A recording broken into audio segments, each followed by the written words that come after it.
Livre des Proverbes, chapitre 17. Mieux vaut un morceau de pain sec avec la paix qu'une maison pleine de viande avec des querelles. Un serviteur prudent domine sur le fils qui fait honte, et il aura part à l'héritage au milieu des frères. Le creuset est pour l'argent et le fourneau pour l'or, mais celui qui éprouve les cœurs, c'est l'Éternel. Le méchant est attentif à la lèvre inique, le menteur prête l'oreille à la langue pernicieuse. Celui qui se moque du pauvre outrage celui qui l'a fait.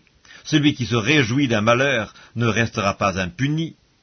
Les enfants des enfants sont la couronne des vieillards et les pères sont la gloire de leurs enfants. Les paroles distinguées ne conviennent pas à un insensé, combien moins à un noble les paroles mensongères. Les présents sont une pierre précieuse aux yeux de qui en reçoit. De quelque côté qu'ils se tournent, ils ont du succès.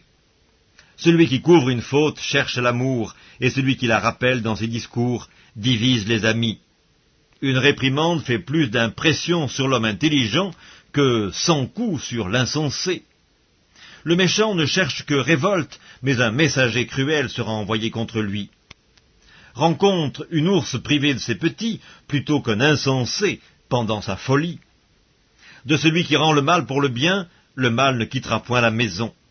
Commencer une querelle, c'est ouvrir une digue. Avant que la dispute s'anime, retire-toi. Celui qui absout le coupable et celui qui condamne le juste sont tous deux en abomination à l'Éternel. À quoi sert l'argent dans la main de l'insensé? Acheter la sagesse, mais il n'a point de sens. L'ami aime en tout temps, et dans le malheur il se montre un frère. L'homme dépourvu de sens prend des engagements, il cautionne son prochain. Celui qui aime les querelles aime le péché, celui qui élève sa porte cherche la ruine. Un cœur faux ne trouve pas le bonheur, et celui dont la langue est perverse tombe dans le malheur. Celui qui donne naissance à un insensé aura du chagrin, le père d'un fou ne peut pas se réjouir. Un cœur joyeux est un bon remède, mais un esprit abattu dessèche les eaux.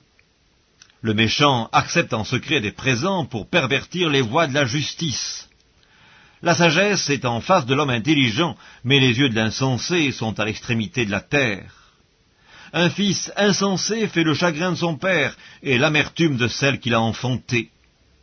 Il n'est pas bon de condamner le juste à une amende, ni de frapper les nobles à cause de leur droiture. Celui qui retient ses paroles connaît la science, et celui qui a l'esprit calme est un homme intelligent. L'insensé même, quand il se tait, passe pour sage. Celui qui ferme ses lèvres est un homme intelligent.